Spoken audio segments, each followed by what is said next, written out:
Hello बच्चों, good morning. तो चलिए आज हम लोग स्टार्ट करते हैं टाइप्स ऑफ यूनिट सेल्स। कितने टाइप्स की यूनिट सेल्स होती है? तो यूनिट सेल टू टाइप्स की होती है।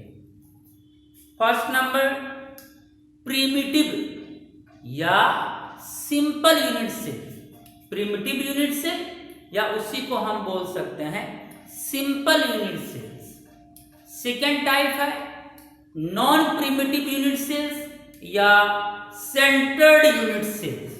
नॉन प्रिमिटिव को सेंटर्ड यूनिट सेल के भी नाम से जाना जाता है। ओके, अब ये दोनों में डिफरेंस क्या है?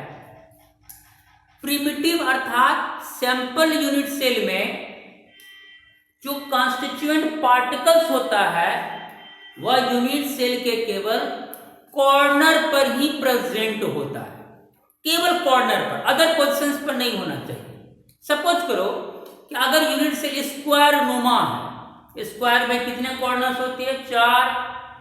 तो चारों कॉर्नर पर एक एक कॉन्स्टिट्यूएंट पार्टिकल होगा। केवल कॉर्नर्स पर ही कॉन्स्टिट्यूएंट पार्टिकल होना चाहिए, अदर पोजीशंस पर कॉन्स्टिट्यूएंट पार्टिकल नहीं होना चाहिए। तो किसी भी यूनिट सेल के अगर केवल कॉर्नर पोजीशन पर कॉन्स्टिट्यूएंट पार्टिकल प्रेजेंट हो, मौजूद हो, तो वह कहलाएगा प्रिमिटिव या सिंपल यूनिट सेल। ओके, अब हम लोग पहले इसको जानते हैं कि ये क्या है। अब आप देख सकते हैं यहां पर आपका प्रेजेंट है types of unit cells. Unit cells can be broadly divided into two categories. First primitive या सिंपल यूनिट सेल्स, दूसरा नॉन प्रिमिटिव या सेंटर्ड यूनिट सेल्स। प्रिमिटिव और नॉन प्रिमिटिव या इसी को सिंपल या सेंटर्ड बोलते हैं। अब फर्स्ट नंबर आते हैं प्रिमिटिव या सिंपल यूनिट सेल्स के बारे में जानते हैं। When constituent particles are present only on the corner positions of a unit cell, it is called as primitive unit cell. देखो यहां पे लिखा हुआ है only on the corner positions of a unit cell. इसमें यूनिट सेल के केवल corner positions पर ही कॉन्स्टिट्यूएंट पार्टिकल प्रेजेंट होता है, तब वो कहलाएगा आपका प्रिमिटिव या सिंपल यूनिट सेल्स। क्लियर हो गया? अदर पोजीशन पर नहीं होना चाहिए, केवल क्या होना चाहिए?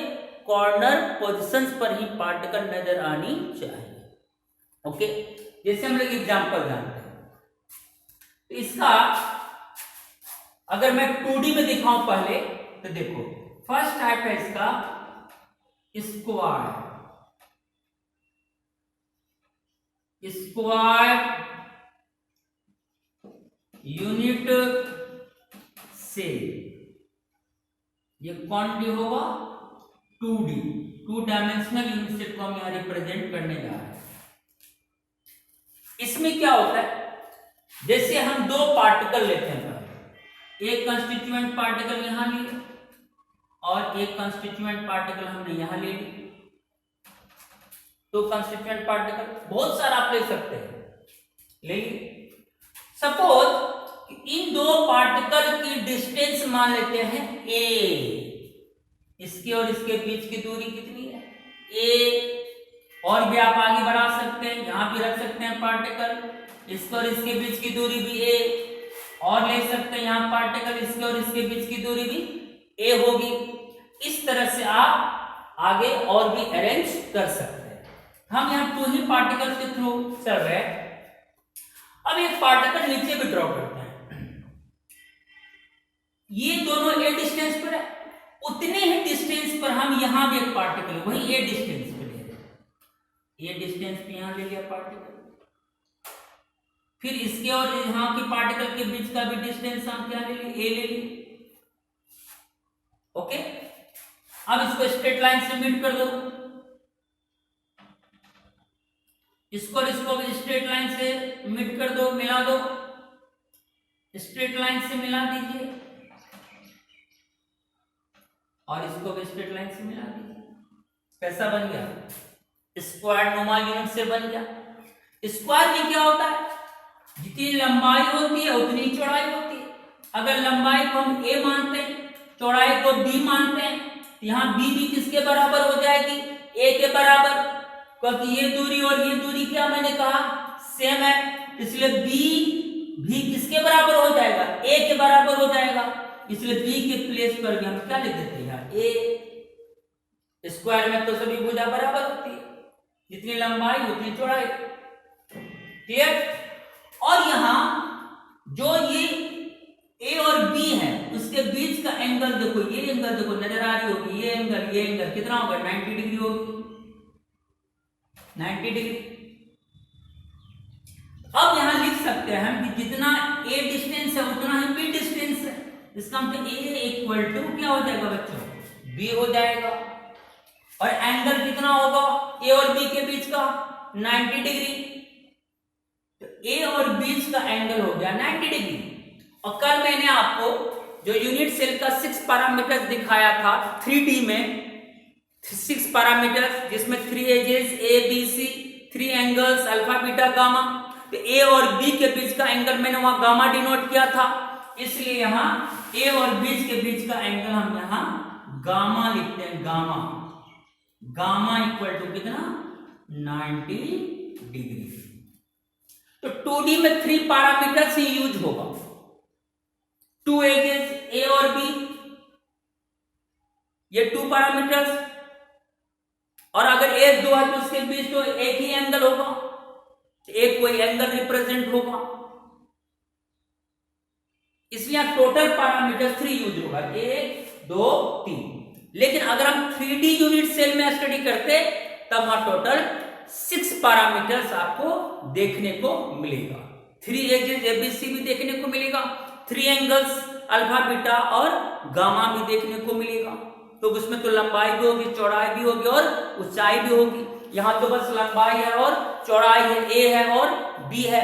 क्योंकि यहां b a के ही बराबर था इसलिए b के प्लेस पर मैंने a लिख दिया। तो यहां a और b इक्वल है और एंगल कितना है? 90 डिग्री। ये हमारा हो गया 2 डायमेंशनल स्क्वायर यूनिट सेल। बोलो क्लियर है? यहां जो भी पार्टिकल लगा हुआ 90 डिग्री के एंगल पर होगा। अब अनदर 2D आते हैं, रेक्टेंगुलर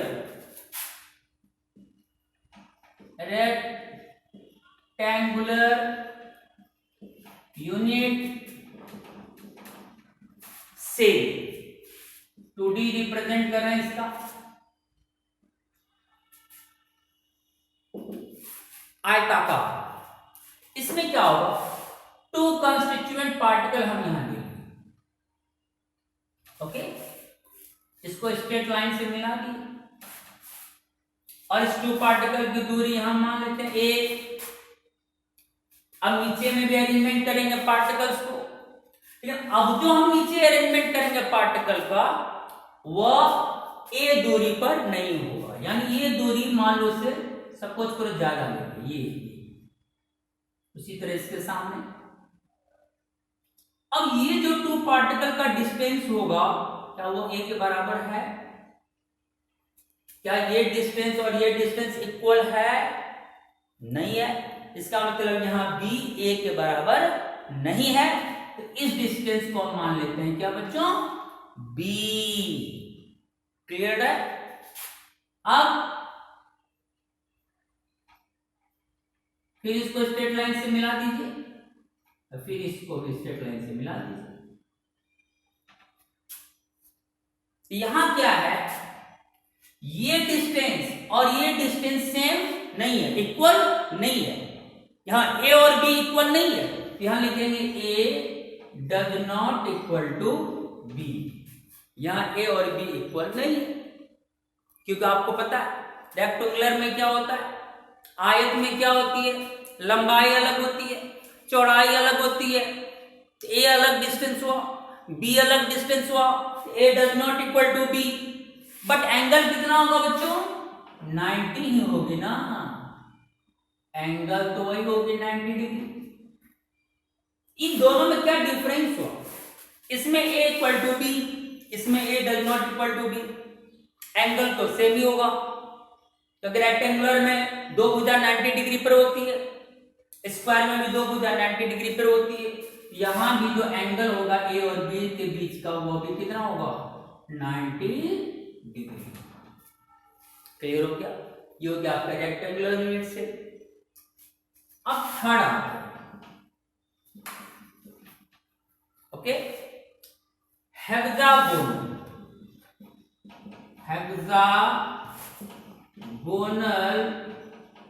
यूनिट से 2D में रिप्रेजेंट करने जा रहे हैं, हेक्सागोनल यूनिट से। इसमें क्या होगा, एक पार्टिकल दूसरे पार्टिकल से 60 डिग्री एंगल पर होना चाहिए। जैसे स्क्वायर में 90 डिग्री पे एंगल पर होना चाहिए, रेक्टेंगुलर में भी 90 डिग्री एंगल पर होना चाहिए। लेकिन हेक्सागोनल में क्या है कि एक पार्टिकल दूसरे पार्टिकल से 60 डिग्री एंगल पर होना चाहिए, तब वो फॉर्म करेगा हेक्सागोनल यूनिट सेल का। यानी यहां पार्टिकल 90 डिग्री पर नहीं मिलेगा, जब भी मिलेगा तो 60 डिग्री पर मिलेगा। जैसे देखो यहां एक पार्टिकल है, यहां भी एक पार्टिकल है, और एक यहां पार्टिकल लीजिए, इसको मैं स्ट्रेट लाइन से मिला दूं इससे। अब देखो ये पार्टिकल को अगर हम आगे बढ़े, यहां कोई पार्टिकल है क्या, नहीं, इसका मतलब 90 डिग्री पर तो आपको पार्टिकल नहीं मिलने वाला। ये पार्टिकल और ये पार्टिकल कितना एंगल पर है, देखो ये हो गया आपका 60 डिग्री, 60 डिग्री पर यहां मिलेगा। जो भी पार्टिकल मिलेगा वो कितना पर 60 डिग्री पर आएगा। अगर एक पार्टिकल दूसरे पार्टिकल के 60 डिग्री पर हो तो वही कहलाएगा आपका हेक्सागोनल यूनिट सेल। क्या कहलाएगा बच्चों, हेक्सागोनल यूनिट सेल। इसमें और भी आप ड्राइंग कर सकते हैं। सपोज करो यहां एक पार्टिकल है, देखो ये 60 डिग्री होगा। अब सपोज करो यहां एक पार्टिकल है, 60 डिग्री पर मिलना चाहिए। फिर यहां एक पार्टिकल है,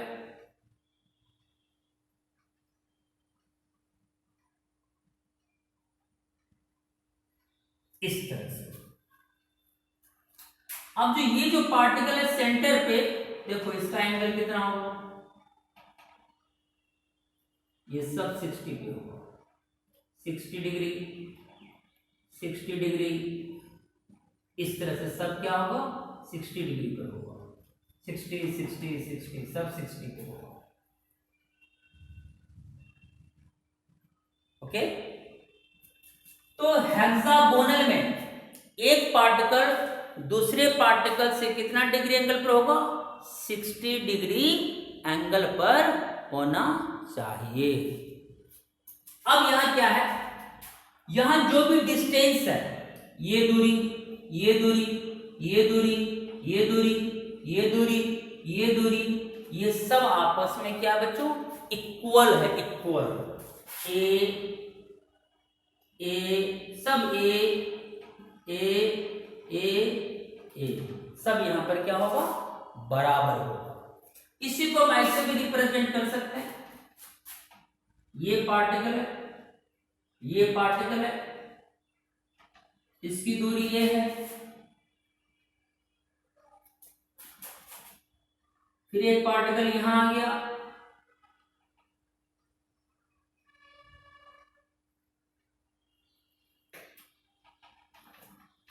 ये हेक्सागोनल। अब ये जो एंगल होगा ना, ये होगा 60 डिग्री, कितना होगा 60 डिग्री, और ये यहां पर बी है सपोज, तो ये डिस्टेंस और ये डिस्टेंस क्या है बच्चों इक्वल है। जितनी दूरी पर ये पार्टिकल है उतनी दूरी पर ये दो पार्टिकल है, वही स्क्वायर जैसी बात हो गई। ये भुजा और ये भुजा इक्वल है, इसलिए हम यहाँ b को मिटाकर a लिख सकते हैं, यानी a और b यहाँ पर क्या है, इक्वल है, लिख सकते हैं a equal to b, a equal to, ये b था क्योंकि b a के बराबर है, इसलिए b के प्लेस पर भी हमने a ही लिख दी, यहाँ हो गया a इक्वल टू b। और जो एंगल है, क्योंकि आपने हेक्सागोन में भी जाना, जो भी पार्टिकल दूसरे पार्टिकल, एक पार्टिकल जब भी दूसरे पार्टिकल से मिलेगा तो कितना डिग्री पर, 60 डिग्री एंगल पर ही मिलेगा, तभी वह हेक्सागोनल होगा, अदरवाइज नहीं होगा। इसलिए यहां गामा जो एंगल है मेरा, वो जगह किसके बराबर, 60 डिग्री के बराबर हो जाए। 3 टाइप्स आपने जान ली। अब हम अनदर में, 4th नंबर,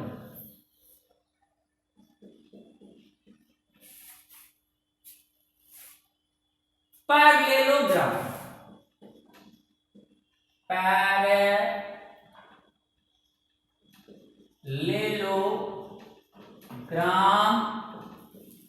यूनिट से, जिसको 2D में हम रिप्रेजेंट करने जा रहे हैं, पैरेललोग्राम यूनिट से। इसमें क्या होती है, अब आइए जानते हैं इसमें क्या होती है, इन दोनों में क्या डिफरेंस है। इसमें क्या है, 2 पार्टिकल है यहां पर,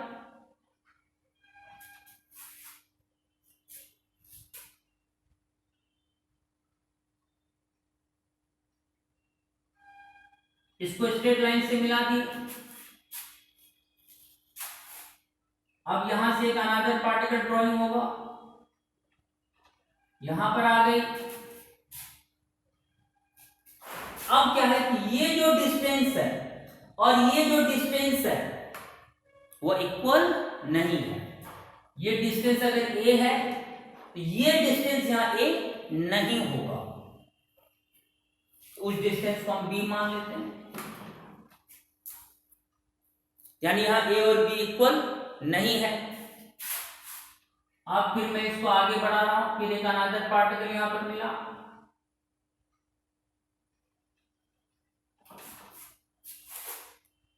अब ये दोनों में डिफरेंस है। यहां क्या था कि a और b इक्वल था, इसलिए a इक्वल टू b लिखा, और यहां क्या है कि a और b इक्वल नहीं है, यहां लिखेंगे a does not equal to b। यहां a और b ये 2 भुजा यहां बराबर नहीं है, a does not equal to b। अब एंगल क्या होगा, एंगल कुछ भी हो सकता है बट 90 नहीं होगा। एंगल 60 हो सकता है, जैसे हेक्सागोनल में 60 था, वहां भी 60 डिग्री एंगल हो सकती है, कुछ भी होगा, बट एंगल जो है वो कभी इसका 90 डिग्री नहीं हो सकता है। 60 डिग्री, हाँ 60 डिग्री हो सकता है बट 90 नहीं हो सकता है। तो हेक्सागोनल यूनिट सेल और पैरेललोग्राम यूनिट सेल में डिफरेंस को जाना। हेक्सागोनल में दोनों भुजा बराबर, पैरेललोग्राम में दोनों भुजा बराबर नहीं, इसमें इक्वल टू बी, उसमें a does not equal to B. इसमें एंगल 60 डिग्री, तो उसमें भी एंगल 60 डिग्री हो सकता है बट एंगल 90 डिग्री नहीं हो सकता है। जब भी पैरेललोग्राम होगा उसमें जो गामा है वह does not equal to 90 degree, इसमें एंगल 90 डिग्री कभी नहीं होगा। अब आते हैं 5th नंबर में, रोम्बिक यूनिट से। रोम्बिक, RHOMBIC,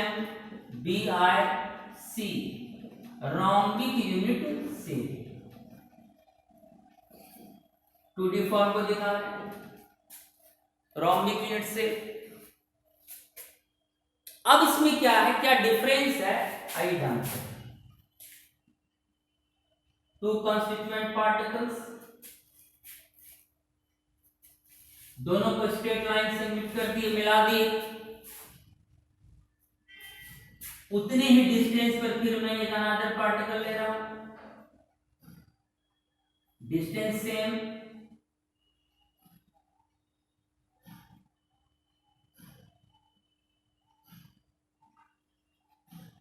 अगर ये दूरी a है, इन दो पार्टिकल की दूरी a है, तो इन दो पार्टिकल की दूरी a ही होना चाहिए, यानी यहां a और b बराबर होना चाहिए। यहां भी b किसके बराबर हो गया, a के बराबर हो गई। क्लियर। फिर अनदर पार्टिकल को यहां दिखाते हैं, उसको भी स्ट्रेट लाइन से यहां मीट कर देंगे।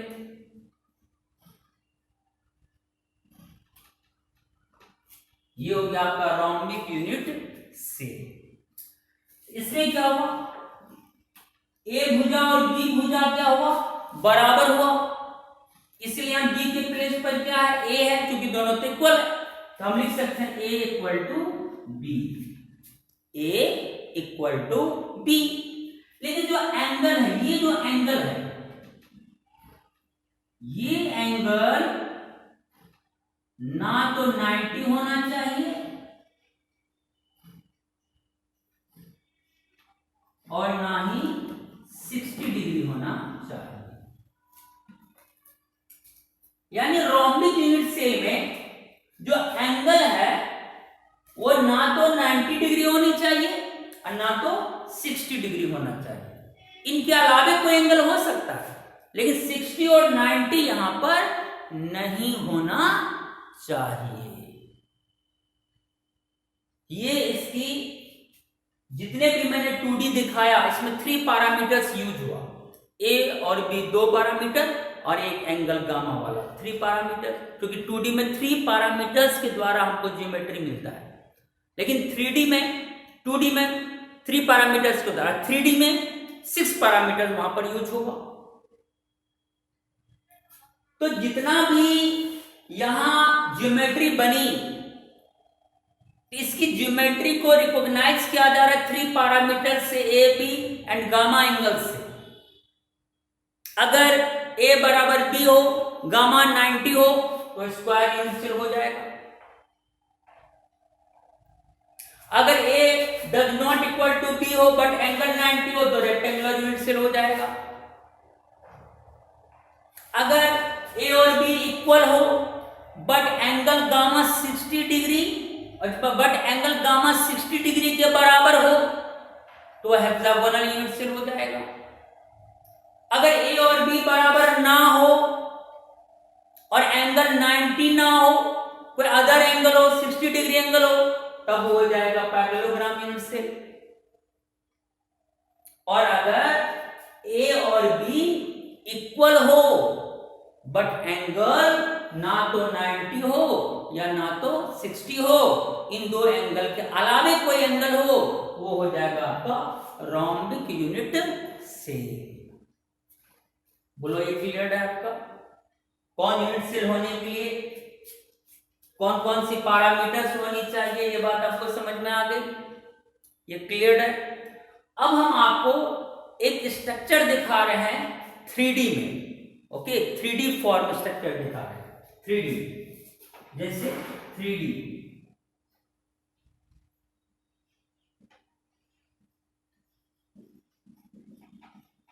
यूनिट से 3D यूनिट से 3D हुआ जैसे ये मान लो कि कोई 3D यूनिट सेल है, घन के आकार का, क्यूब के आकार का। इसकी ज्योमेट्री कैसी है? क्यूबिक ज्योमेट्री वाला यूनिट सेल। देखो क्यूब ऐसे ही होती है जिसकी सभी भुजाएं बराबर होती है। इसमें टोटल कॉर्नर्स 8 होती है क्यूब में, 1 2 3 4 5 6 7 8 कॉर्नर्स होती है। अगर हमारा यूनिट सेल क्यूब के नुमा के आकार का होगा, क्यूबिक नुमा यूनिट सेल होगा, तब तो ये बच्चों 3D हो जाएगा, क्योंकि इसमें लंबाई भी है, चौड़ाई भी है और ऊंचाई भी है। ए भी है, बी भी है और सी भी है। और क्यूब में A equal to B equal to C होती है। तीनों भुजाएं इसकी क्या होती है? बराबर होती है। A equal to B equal to C. और सभी जो एजेस है, भुजाएं हैं, वह आपस में परपेंडिकुलर होता है, mutually perpendicular to each other. सब 90 हुआ, देख सकते हो 90 90 90, ये तो सभी 90 पे होती है ना। तो alpha equal to beta equal to gamma equal to 90 degree. Clear? तीनों एजेस भी इक्वल और तीनों एंगल्स भी इक्वल, और कितना इक्वल? 90 डिग्री के इक्वल। तो वो क्या हो जाएगा? क्यूबिक यूनिट से, जो 3 डायमेंशनल फॉर्म में आपको। तो हम लोगों को 3D यूनिट सेल से ही आगे बढ़ना है। 2D तो आपको 5 टाइप्स की होती है, मैंने बता दी, 1 2 3 4 5। अब हम एक स्ट्रक्चर आपको ड्रॉ कर देते हैं क्यूब के आकार का, जो 3D यूनिट सेल होगा। देखो इसमें क्या होगा?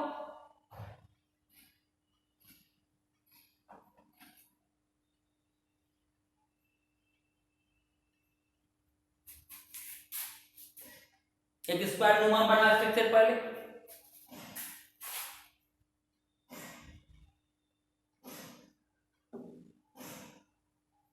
आसान है बनाना बच्चों।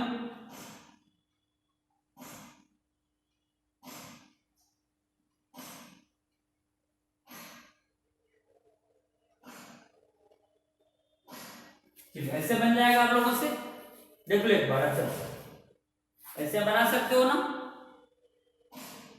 इजी है। अब इसको ऐसे मिला दो,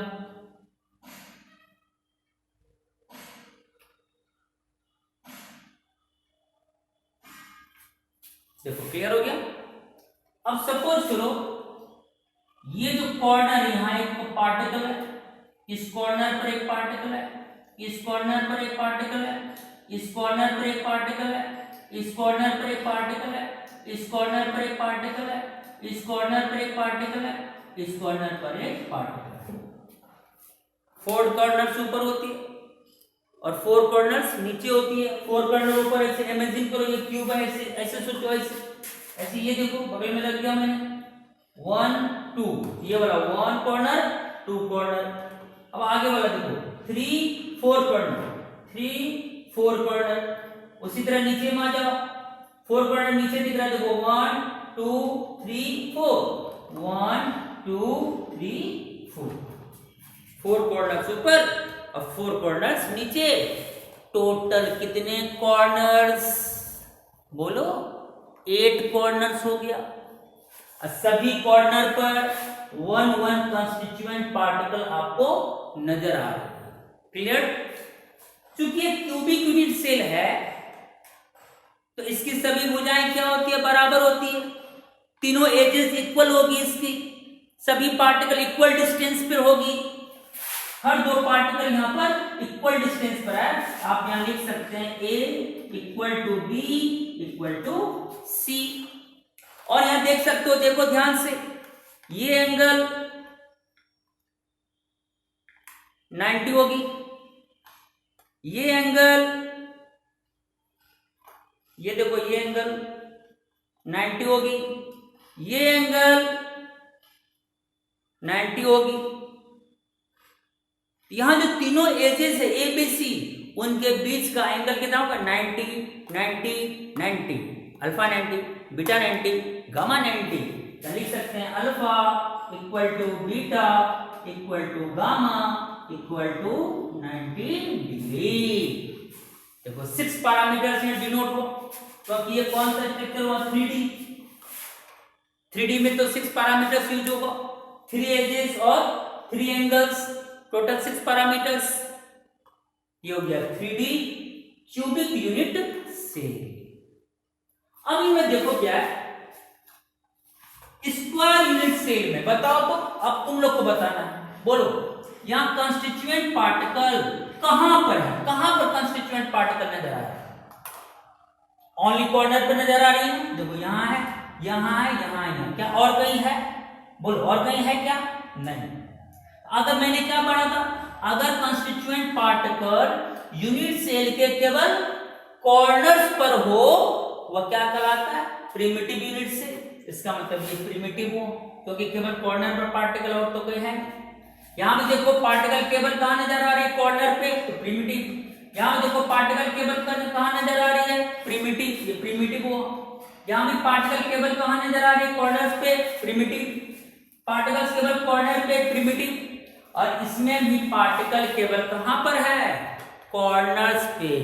4 कॉर्नर ऊपर और 4 कॉर्नर नीचे पे पार्टिकल्स है, और कहीं पार्टिकल नहीं है।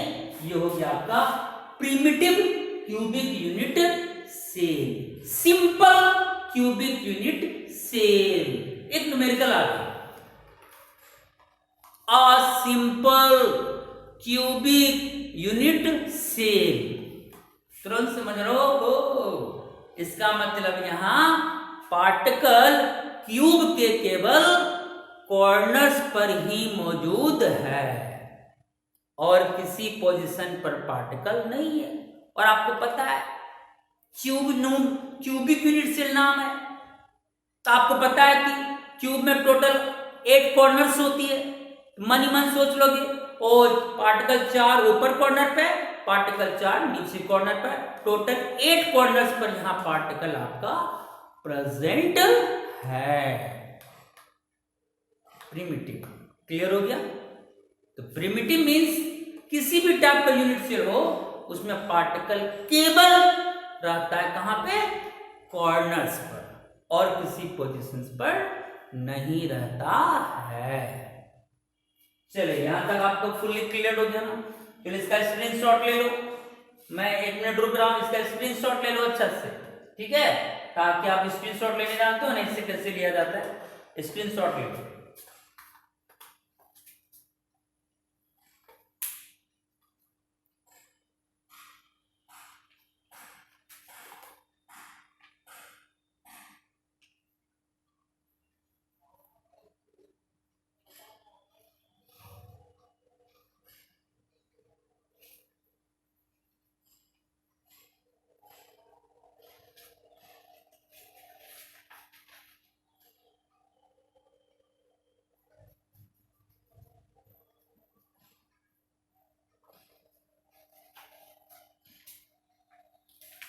चलो क्लियर हो गया, ले लिए सभी स्क्रीनशॉट ले लिए।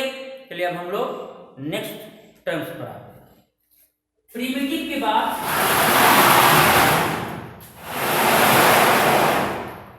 अब हम लोग आते हैं नॉन प्रिमिटिव।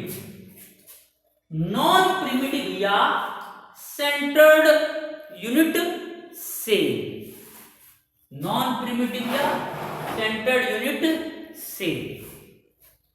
इसमें क्या है, प्रिमिटिव और नॉन प्रिमिटिव में क्या डिफरेंस है, डिफरेंस है क्या, प्रिमिटिव में केवल कॉर्नर्स पे रहता है पार्टिकल्स, और नॉन प्रिमिटिव में क्या होता है कि कॉर्नर्स पर तो रहता ही है, लेकिन कॉर्नर्स के अलावे अदर पोजीशंस पर भी पार्टिकल को मौजूद होना चाहिए।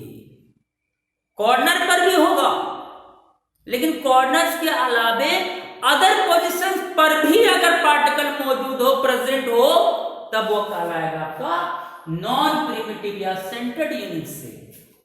आप कहेंगे सर सेंटर्ड क्यों नहीं कहा हुआ है, क्योंकि कॉर्नर्स के अलावे अदर पोजीशन पर जो पार्टिकल होगा वो अदर पोजीशन के सेंटर पर होना चाहिए, बीच में, इसलिए नाम है इसका सेंटर्ड यूनिट सेल। अब जैसे मैं एक रफली वर्क करता हूं 2D में, अभी आपने स्क्वायर बनाया था, स्क्वायर में मान लीजिए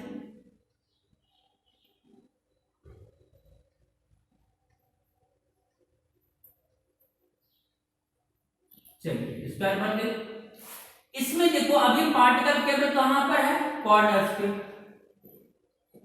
ओनली कहां पर है बच्चों, कॉर्नर पे, कॉर्नर पे पार्टिकल, कॉर्नर पे, कॉर्नर पे, कॉर्नर पे। तो अभी ये प्रिमिटिव हुआ, सिंपल टाइप का यूनिट सेल है, क्योंकि कॉर्नर्स के अलावा और कहीं पर है क्या, नहीं, ये प्रिमिटिव हुआ।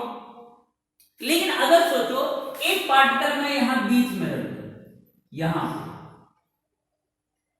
स्क्वायर के सेंटर पे रख दिया एक पार्टिकल, अब क्या हुआ, यहां पार्टिकल्स कॉर्नर पर भी है और कॉर्नर्स के अलावे अदर पोजीशन पर भी है, और अदर पोजीशन के कहां पर है?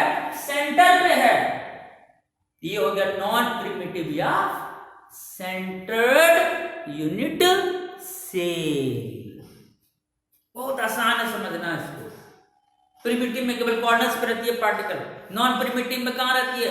कॉर्नर्स पर भी रहती है। उसके अलावे अदर पोजीशंस के सेंटर पर भी अगर पार्टिकल हो तब वो कहलाएगा नॉन प्रिमिटिव या सेंटर्ड यूनिट सेल। बोलो क्लियर है? कोई दिक्कत है इसमें क्या? In which constituent particles are not only at the corner, यानी इसमें कॉन्स्टिट्यूएंट पार्टिकल केवल कॉर्नर पर ही नहीं होगा, but also at some other positions of a unit cell. तो केवल कॉर्नर पर ही इसमें नहीं, कॉर्नर पर भी होगा, उसके अलावे अदर पोजिशंस पर भी यहां पार्टिकल आपको देखने को मिलेगा, तब वो हो जाएगा non primitive. These are of 3 types. इसकी 3 टाइप्स होती है। अदर पोजीशन के कारण इसका 3 टाइप्स। सिंपल का तो कोई टाइप होगा नहीं, क्योंकि उसमें तो टेबल कॉर्नर पर रहता है। अदर पोजीशन की तो कोई बात ही नहीं आती है, इसलिए उसकी कोई टाइप्स नहीं होती। इसमें तो कॉर्नर्स का अलावा अदर पोजीशंस भी होता है, तो अदर पोजीशंस के आधार पर इसको 3 टाइप्स में डिवाइड किया गया। First, face centred unit cell. दूसरा, body centred unit cell. Third, end centred unit cell. End centred unit cell. अब ये तीनों टाइप्स को बारी बारी से हम लोगों को समझना है। ओके, तो आइए फर्स्ट टाइप आता है face centred unit cell. Such a unit cell contains constituent particles at the corners and also at the center of each face of a unit cell।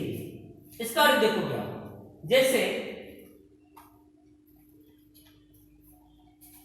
ये क्यूबिक नुमा यूनिट सेल है। Just इससे पहले चर्चा किए थे क्यूब के आकार का यूनिट सेल, घन के आकार का, जिसमें 8 कॉर्नर्स होती है। और ये देखो गौर से देखो, ये क्या मेरे हाथ में एटम है। एटम, एटम स्फेरिकल होती है, गोलाकार। आपने 11th में पढ़ा है, गोलाकार होती है एटम। ये एटम मान लो इसको। अब एटम क्या है, इस क्यूबिक नुमा यूनिट सेल के सपोज करो इस कॉर्नर पर एक एटम इस कॉर्नर पर है, एक एटम इस कॉर्नर पे है, एक एटम इस कॉर्नर पर है, एक एटम इस कॉर्नर पे है, एक एटम इस कॉर्नर पे है, एक एटम इस कॉर्नर पे है, एक एटम इस कॉर्नर पर है। ईच कॉर्नर पर एक एक एटम प्रेजेंट है। तो अभी क्या है, अभी एटम केवल कहां पर है? सभी कॉर्नर्स पर प्रेजेंट है। ये अभी कैसा होगा? प्रिमिटिव टाइप का होगा, क्योंकि यहां तो केवल एटम कॉर्नर्स पर है। अब इस यूनिट सेल में जो क्यूबिक नुमा यूनिट सेल में देखो फेसेस कितनी है। फेसेस कौन कौन? देखो ये आगे वाला फेस 1, बैक यानी पीछे वाला फेस, ये वाला फेस 2, राइट वाला फेस 3, लेफ्ट वाला फेस 4, ऊपर वाला फेस 5, नीचे वाला फेस 6। तो बताओ क्यूब में कुल कितनी फेसेस होती है? 6 फेसेस होती है, आगे पीछे राइट लेफ्ट ऊपर नीचे 6 फेसेस। अब सोचो अगर एटम सभी कॉर्नर पर तो है, उसके अलावे एक एक एटम अगर सभी फेसेस के सेंटर पर हो। देखो इस फेस के सेंटर पर एक एटम है, इस फेस के सेंटर पर एक एटम है, आगे वाले फेस के सेंटर पर एक सपोज को एक एटम है, पीछे वाले फेस के सेंटर पर एक एटम है, ऊपर वाला फेस के सेंटर पर एक एटम है, नीचे वाले फेस के सेंटर पर एक एटम है।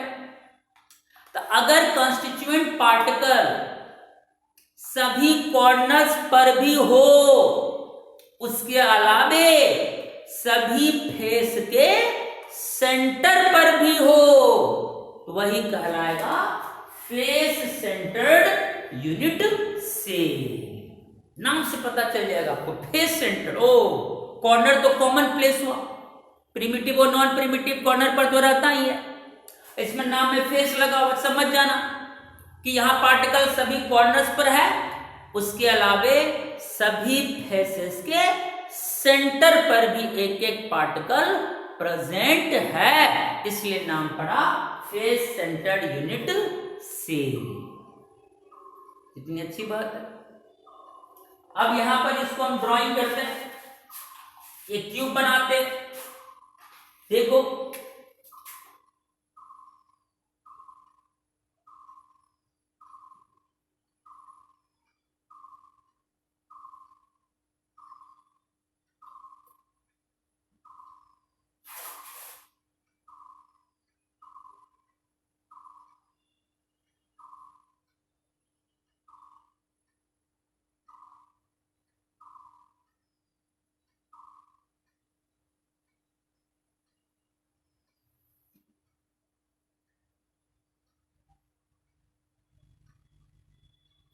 चलिए यहां बन गया।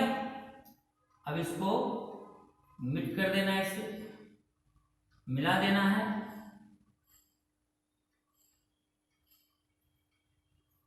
बन गया क्यूब। अब इसको फेस सेंटर्ड में कन्वर्ट करना है तो सबसे पहले आप क्या करोगे, एक एक एटम कॉर्नर पर रखो। इस कॉर्नर पर एक एटम, इस कॉर्नर पर एक एटम, 2, यहां पर देखो 3, यहां पर देखो 4, ऊपर 4 कॉर्नर होती है क्यूब की, फिर नीचे 4 कॉर्नर, इस एक कॉर्नर एटम यहां इस कॉर्नर पे 5, 6, 7, 8, सभी कॉर्नर पर एक एक पार्टिकल है। अब ये प्रिमिटिव क्यूबिक यूनिट सेल नजर आ रही है, प्रिमिटिव है क्योंकि अभी केवल कॉर्नर पर है, लेकिन हमको स्ट्रक्चर ड्राइंग करनी फेस सेंटर्ड की, तो मैंने इसमें क्या कहा कि सभी कॉर्नर पर भी होगा, उसके अलावा सभी फेस के सेंटर पर भी एक एक कंस्टिट्यूएंट पार्टिकल प्रेजेंट होगा। और क्यूब में कितनी फेसेस होती है, 6 फेसेस। तो ऊपर वाला फेस ये हुआ, ये वाला, इसके सेंटर पर एक पार्टिकल यहां रख दो। देखो नीचे वाला फेस के सेंटर पर रख दो, राइट वाला फेस के सेंटर पे, लेफ्ट वाला फेस के सेंटर पे, और ये वाला स्क्वायर को आगे का फेस मान लीजिए, लगभग यहां सेंटर आएगा स्क्वायर की। ये वाला स्क्वायर पीछे का फेस मान लीजिए, इस स्क्वायर की सेंटर लगभग यहां आएगी। ये हो गया आगे वाला फेस के सेंटर का पार्टिकल, ये हो गया बैक यानी पीछे वाला फेस के सेंटर का पार्टिकल। अब यहां क्या देख रहे हो कि पार्टिकल सभी कॉर्नर्स पर भी है और सभी फेस के सेंटर पर भी एक एक पार्टिकल प्रेजेंट है, इसलिए इसका नाम हो गया फेस सेंटर्ड यूनिट सेल। बोलो क्लियर है? अब यहां बताओ, अगर टोटल लेटिस पॉइंट पूछा, कल मैंने क्या कहा था, जहां पार्टिकल रहता है वही पोजीशन का नाम हुआ lettuce points.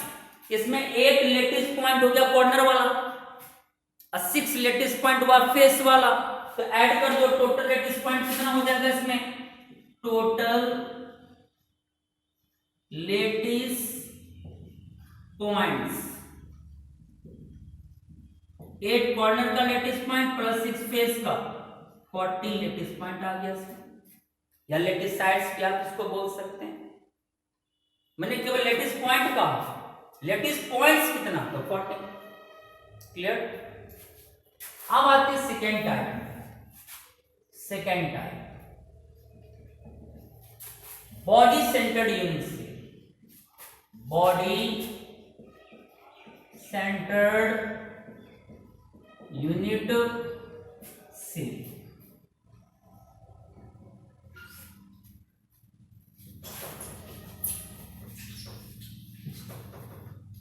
Such a unit cell contains constituent particles at the corners and also one constituent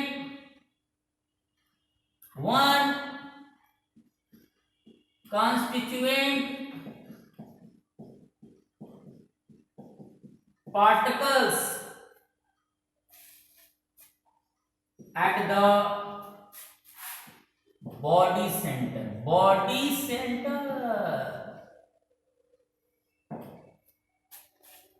इसमें क्या कि जो कंस्टिट्यूएंट पार्टिकल होगा वो कॉर्नर्स पर भी होगा. Such a unit cell contains constituent particles at the corners, सभी कॉर्नर पर भी होगा. And also one constituent particle at the body centre. यानी बॉडी के सेंटर पर भी यहां एक पार्टिकल होना चाहिए. बॉडी सेंटर क्या होती है? देखो ये क्यूब है, सभी कॉर्नर पर पहले एटम को रख देना है. 8 कॉर्नर्स पर रख दिया एटम. अब क्या करना है? एक और एटम को रख देना है क्यूब के बॉडी के सेंटर पर. इसका बॉडी सेंटर कहां होगा बच्चों? अंदर. देखो बॉडी को मैंने खोल दी, देखो क्यूब को मैंने ऑपरेशन कर दिया क्यूब का. अब यहां पर देखो इसके सेंटर पर हम एक पार्टिकल रख रहे हैं. यहां पर देखो, यहां पर सेंटर पर. सेंटर हमेशा बॉडी के अंदर होगी. बॉडी के अंदर कहां? बीच में, यहां पे देखो थोड़ा सा दिख रहा होगा. यहां पे है एटम. अगर एटम्स सभी कॉर्नर्स पर भी हो, उसके अलावे एक एटम बॉडी के कहां हो? सेंटर पर हो. अब बॉडी सेंटर कहां होगी? बॉडी के अंदर कहां? बीच में. देखो यहां बीच में एक एटम है, यहां पे इससे रखा हुआ है, तो नाम हो जाएगा body centred unit cell. Other position में चूंकि एटम बॉडी के सेंटर पर है, तो बॉडी सेंटर्ड यूनिट सेल मतलब हुआ कि क्यूब के 8 कॉर्नर पर एक कंस्टिट्यूएंट पार्टिकल होगा. और एक कंस्टिट्यूएंट पार्टिकल क्यूब जो एक बॉडी है उसके अंदर कहां होगा? उसके मध्य में एक पार्टिकल प्रेजेंट होगा. यानी बॉडी की ये होल बॉडी का सेंटर तो अंदर में होगा, तो अंदर में यहां पर एक पार्टिकल आपको नजर आएगा. यहां देखूंगा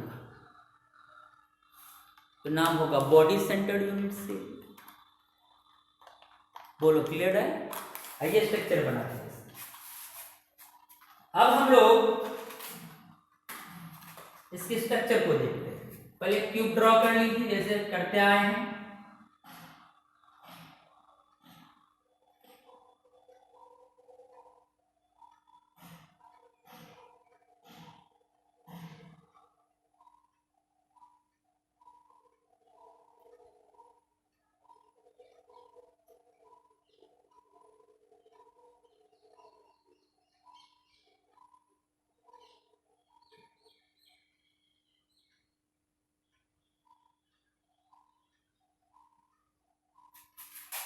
सभी कॉर्नर पर पहले एक एटम रख देना है.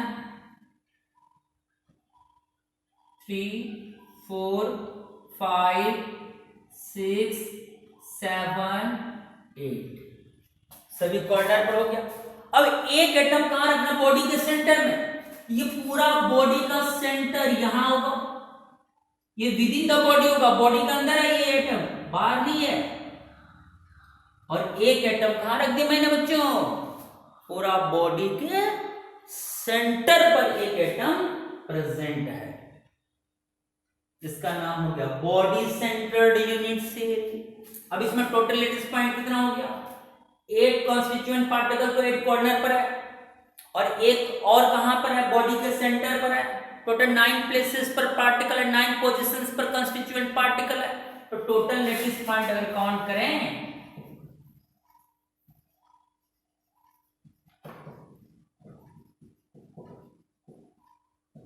8 corner lattice point plus 1 body center equal to 9. 9 lattice points हो गए यहां पर। क्लियर? अब आते हैं हम लोग third, end centred unit cell. End centred unit cell, such a unit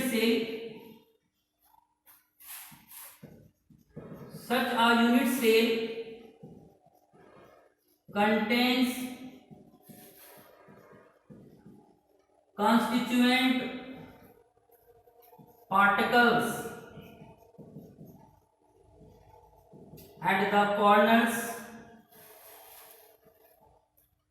and also at the center of any two opposite faces of a unit cell।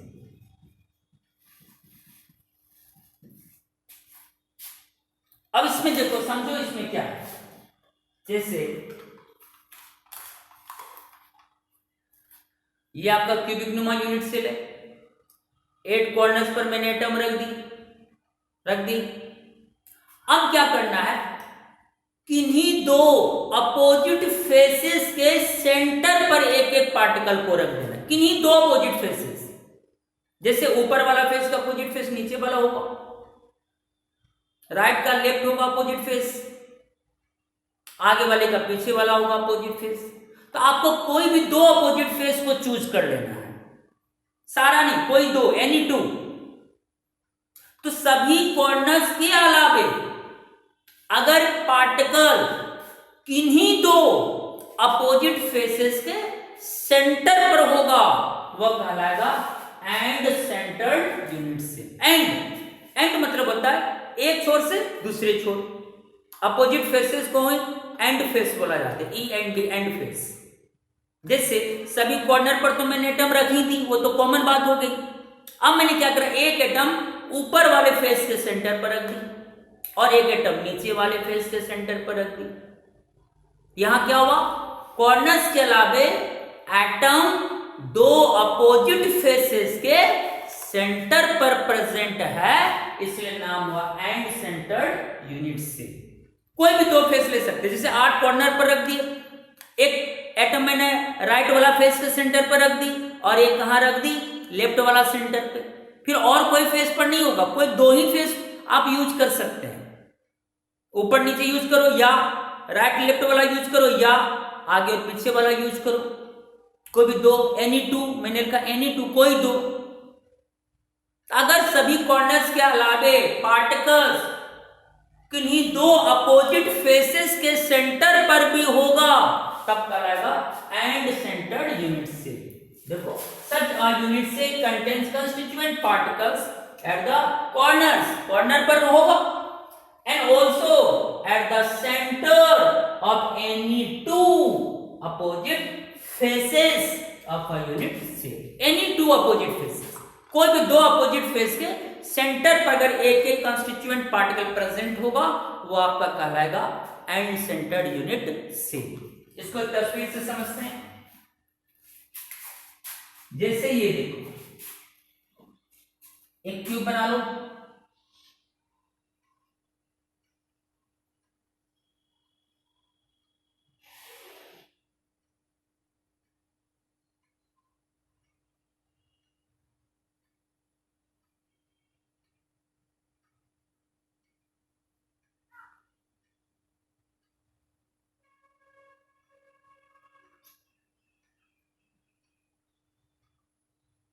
बन गए।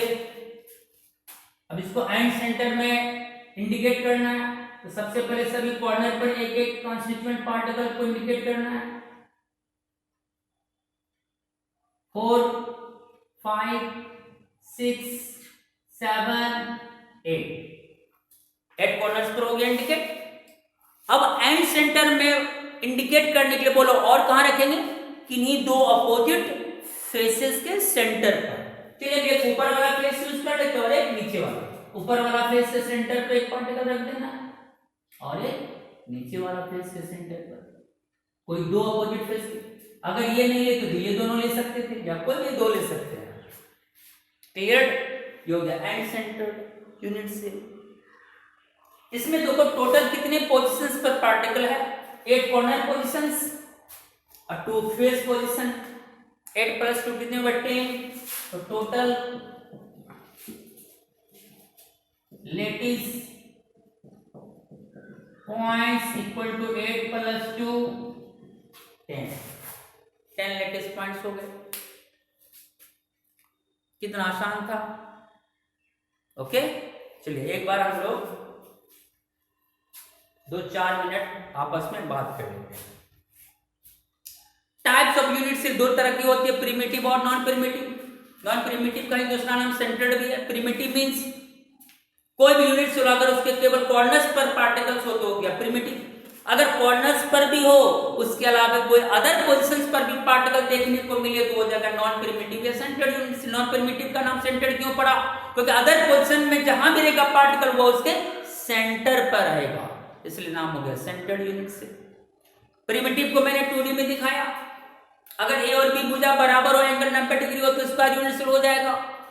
अगर ए और बी इक्वल ना हो, A does not equal to B but angle 90 degree हो तो rectangular unit cell हो जाएगा।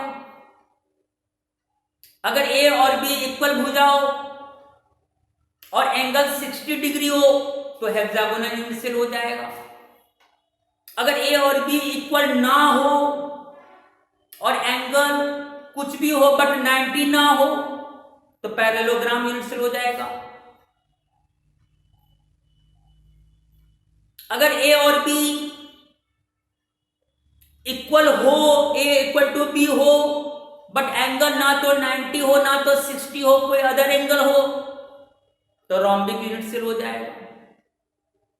और 3D में जब आते हैं तो 3D में हम लोग एग्जाम्पल अभी लिए हैं क्यूबिक का।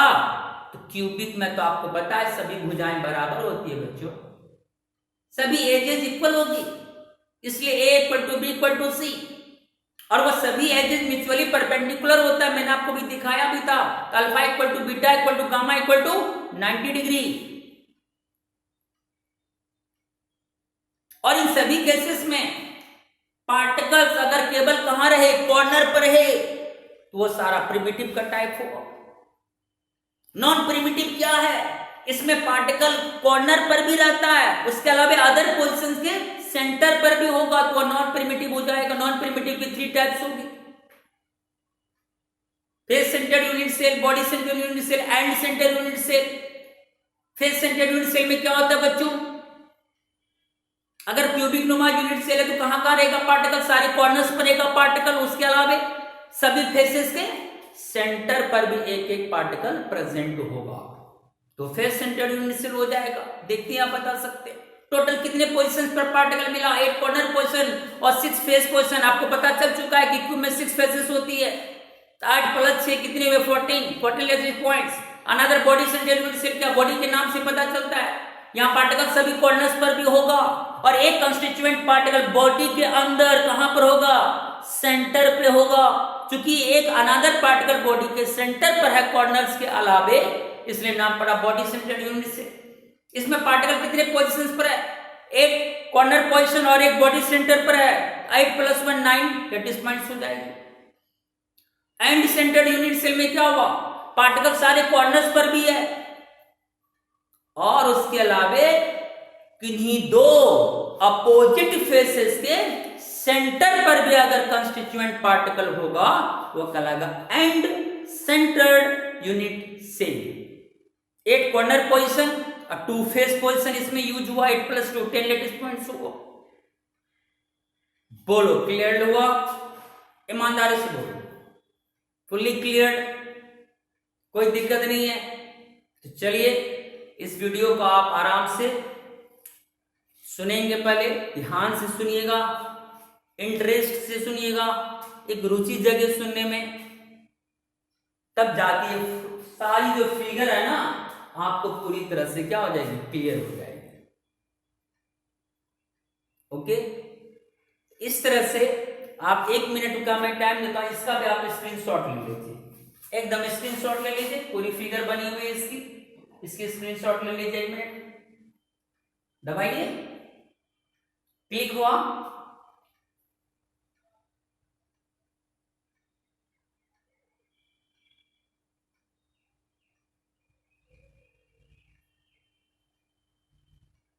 चलिए ओके, क्लियर हो गया। तो चलिए अब अपना ख्याल रखिए, टेक केयर, ओके बाय।